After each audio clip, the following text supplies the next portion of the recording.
I'm convinced none of the decent things they say, they're not going to do them. And the reason I say that is the best predictor of future action is past action. And in the first term, Trump did the opposite of all of these things that they're referencing. Bernie Sanders was a guest on Jon Stewart's show to talk about what the two of them think will happen in Donald Trump's second term. Kyle Kulinski of Secular Talk broke all this down. We're going to take a look at clips from Kyle Kulinski's show, as well as clips from Jon Stewart's show with Bernie Sanders. I will share my thoughts on this as well. Let's check this out together. So my two presidents did a podcast together. We have Bernie Sanders and Jon Stewart here. And go listen to the whole thing. I want to say it was about an hour long or so. A bunch of great moments. And I wanted to talk about this part here, which Jon Stewart titled The Tightrope of Bipartisanship. Because he asked Bernie a question which is super relevant to debates that we've all been having lately about how to handle MAGA. So let's watch and then I'll give you my take. Is there populism for workers a false populism? Because if you look at, they might say, okay, let's get more protectionist on trade and try and draw some of those jobs back. But if you look at all the court decisions from the right, it strips workers of their rights to form unions. It strips protections for workers. Not only that, but Trump destroyed the Consumer Financial Protection Bureau. Trump destroyed the NLRB. The record is actually it's a fake populism because the record is the exact opposite. We outsourced 200,000 jobs under his presidency when he campaigned as the anti-outsourcing guy.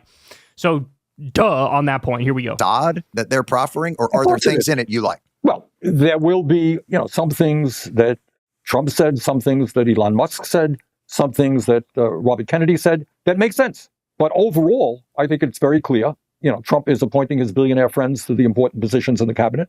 And his job is to represent the billionaire class, with some exceptions. He's going to have to walk a bit of a tightrope because he's made promises to working class people. And I think what my job, and people in Congress who share my views, not too many, is to say, okay, Mr. Trump, you talked about a 10% cap on interest rates for credit cards. That's a great idea. Well, you know what, John? I'm going to introduce that legislation. Let's see how far it goes.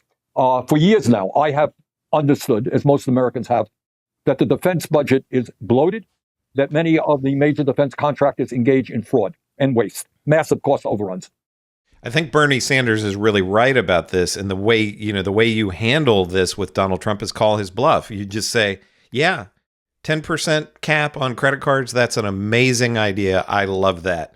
Let's do that. Let's get together on that. And if Donald Trump would actually attempt to do that, make a good faith effort to try to cap interest rates at 10%, to me, it doesn't matter where it comes from. If it's Donald Trump or it's Bernie Sanders or it's pick your politician of choice, I don't care whether there's an R or a D, or in the case of Bernie Sanders, it'd be independent, but an R or a D next to their name if they do the right thing. Now, I suspect that Donald Trump will not try to cap interest rates at 10%, but that would be something that would be overwhelmingly popular on both sides of the political aisle, across the political spectrum. The only people who really would be against that would be credit card companies. All right, I have legislation in to cut military spending by 10%. Recently, you may have noticed Elon Musk came out and said, you know what? We should be cutting military spending. How many Republicans will go along? So when they say good things and appropriate things, I think we should work with them. How do you walk that tightrope? Because what I find is there is a gag reflex from, and I think both parties have it, a gag reflex on Robert Kennedy says, ultra processed foods are killing Americans. And I'm like, yeah, that's right. God awful. That's got to change. But if you were to say that, boy, are you just dogpiled. How can you agree with Robert Kennedy Jr. on anything? He's this and that. And Elon Musk says we've got waste and inefficiency in the government. And we're like, yeah, we've been yelling about that for years. And as soon as you do that, how can you? How dare you? It's really interesting. John, that is exactly what the challenge is. I'm holding a hearing as of today and for the next month. I am chairman of the Health Education and Labor Committee. You know what I'm holding a hearing on tomorrow? To demand to know why the commissioner of the FDA has not, in fact, at least gone forward with strong labels to warn the American people about the nature of the food that they are eating, which is leading to obesity, which is leading to diabetes. We have been absolutely irresponsible. Kennedy is right on that issue. Your point is that he wants to take fluoride out of water. That's a disaster to my mind. plus many of the other crazy things he says. So you're saying, how do you walk that line? Well, that's exactly what we are trying to figure out right now. So the Bernie strategy here, which we've discussed in the past, is I would describe it as calling the bluff, right? I'm convinced none of the decent things they say, they're not going to do them. And the reason I say that is the best predictor of future action is past action. And in the first term, Trump did the opposite of all of these things that they're referencing, right? So now, I don't know, maybe Bernie has a slight disagreement with me there and he thinks, well, maybe they'll actually do some of these things. Maybe he believes that. If he believes that, I would say that's naive. There's no way Donald Trump is going to cap credit card interest rates at 10%. No way. Not happening. Not in a million years. There's no way Trump and the Republicans are going to cut the military budget. No way, not in a million years. They take a colossal amount of money from the military industrial complex. Last time Trump was in office, he increased the military budget every year. This time it's going to be the exact same thing, right? So if Bernie agrees with me that they're not going to do it, which he may or may not, he's trying to call their bluff. What he's trying to do is say, yes, let's cap credit card interest rates at 10%, or let's cut the Pentagon. And then when they don't do it, he'll go, oh, what happened? I thought you guys were serious. I thought you actually wanted to fix these problems. It turns out you didn't. You're hypocrites. You're frauds. Everybody should turn on you. I think that's what his mindset is, right?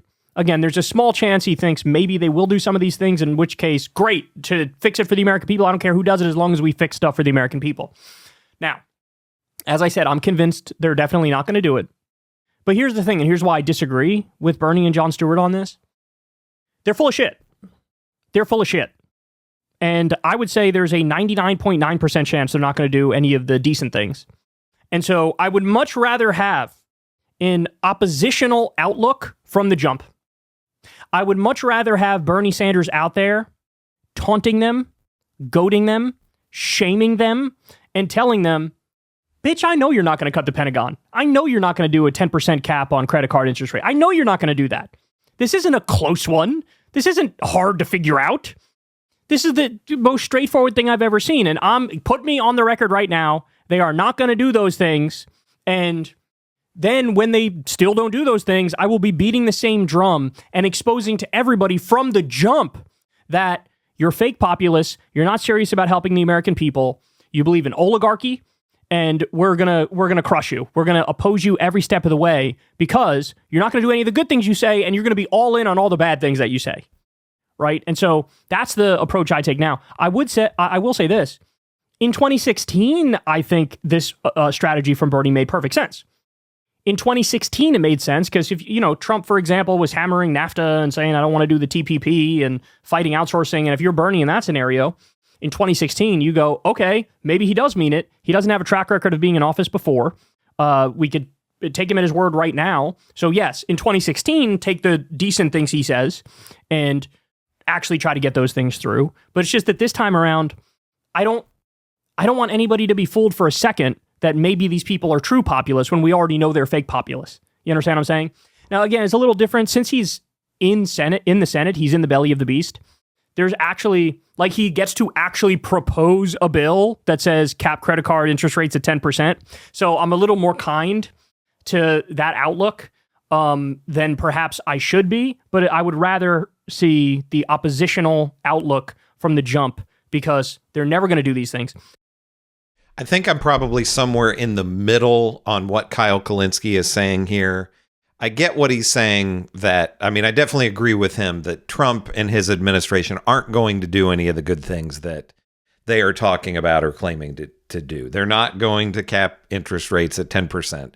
They're not going to bring out a good healthcare plan. They're not going to cut defense at all. They're going to increase defense. And I think Bernie and progressives in Congress the few progressives that we have in Congress should fight against Donald Trump on these things. But I think it would still be a winning strategy for Bernie to come out and say, Republicans, Donald Trump wants a 10% cap on credit card. Donald Trump wants a 10% cap on credit card interest rates. Here's my bill to do that. Are you going to go against your president, Donald Trump, and have them come out and say, yeah, we don't want to do that. We don't agree with that. Or if Donald Trump would actually say, I'm going to cut defense by some certain percentage. Bernie Sanders put a bill forward, say, Donald Trump says he wants to cut defense. Republicans, are you going to go against your president? I think that would be a winning strategy. And then when they don't do it, when Donald Trump doesn't do it, say, hey, what happened? Donald Trump was on the record saying that he wanted to cut defense, or he wanted to cap interest rates at 10%, or whatever it may be. What happened?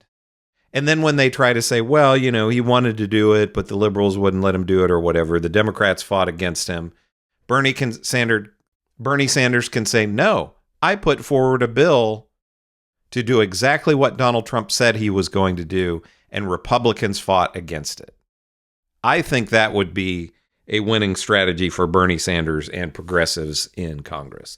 But let me know what you think. Do you agree with Kyle Kulinski here? Do you agree with what Bernie Sanders and Jon Stewart were saying, that there are some areas where they can agree with Trump and RFK Jr. and Elon Musk and these different figures in his cabinet, and then the areas where we disagree, we will fight voraciously against them? Let me know what you think about this in the comments.